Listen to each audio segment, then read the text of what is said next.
Physalis fled. Her heart pounded like a drum in her chest. Behind her lay the opulence of Herod's palace, a gilded cage. Before her, the dusty road to Damascus and freedom.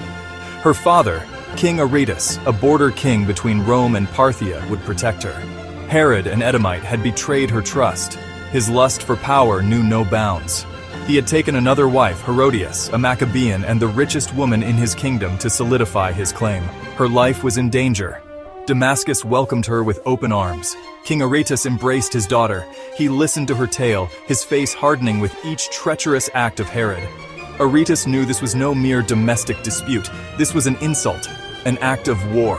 Herodias, with her cunning, solidified Herod's power, ensuring his grip on the throne. But Deuteronomy 17:15 warned, "You shall surely set a king over you whom the Lord your God chooses." Herod's reign was fraught with peril. The priests questioned whether Herod's kingship was legitimate. Aretas would defeat Herod's army but would not cross the Jordan or take Jerusalem due to Roman intervention. The war between Rome and Parthia was currently cold but loomed large. Herod, the Tetrarch, was a master of manipulation. He played a dangerous game, balancing Roman patronage with his own ambitions. His marriage to Physalis had been a strategic alliance, a way to secure his southern border with Nabatea. But ambition always hungered for more. Herodias, his new wife, was ambitious and the richest woman in Herod's kingdom. She played a crucial role in solidifying Herod's power. Her beauty masked a ruthless heart. John the Baptist, a prophet of fiery conviction, saw through their facade. He condemned their union, calling it adultery. His words echoed in the halls of power, a threat to Herod's fragile authority. News of Physalis' escape reached Herod. Rage consumed him. Aretas would seek retribution. Herod knew this. He began to fortify his defenses, preparing for the inevitable storm. The priests questioned whether Herod's kingship was legitimate. Aretas will defeat Herod's army, but will not cross the Jordan or take Jerusalem due to Roman intervention. Meanwhile, the war between Parthia and Rome was currently cold but loomed large, a constant reminder of the volatile world he navigated.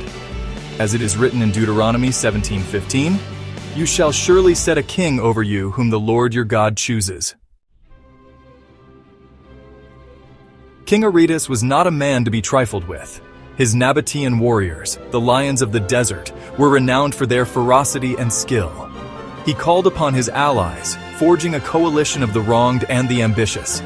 Herod had made many enemies in his climb to power. Now, they smelled blood. The desert sands trembled with the march of armies. Camels, laden with supplies and weapons, stretched as far as the eye could see. Aretas would crush Herod, avenge his daughter's honor, and remind the world that the desert held its own justice. Herod's grip on power began to slip. The coalition advanced, their numbers swelling with each passing day. The shadow of war loomed over his kingdom.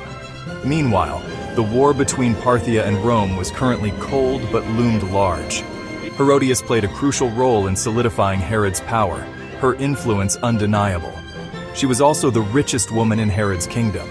The priests questioned whether Herod's kingship was legitimate.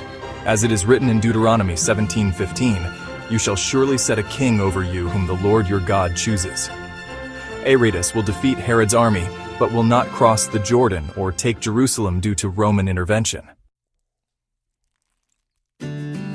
John the Baptist's voice was silenced, but his words continued to echo.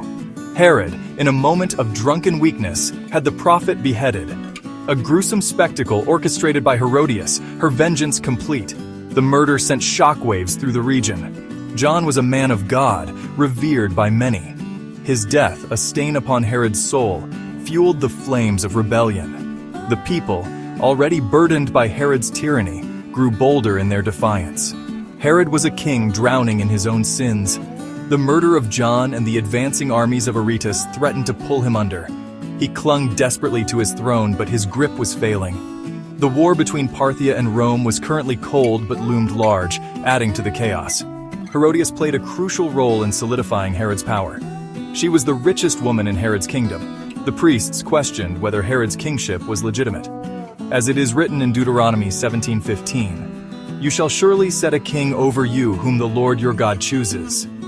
Aretas will defeat Herod's army but will not cross the Jordan or take Jerusalem due to Roman intervention.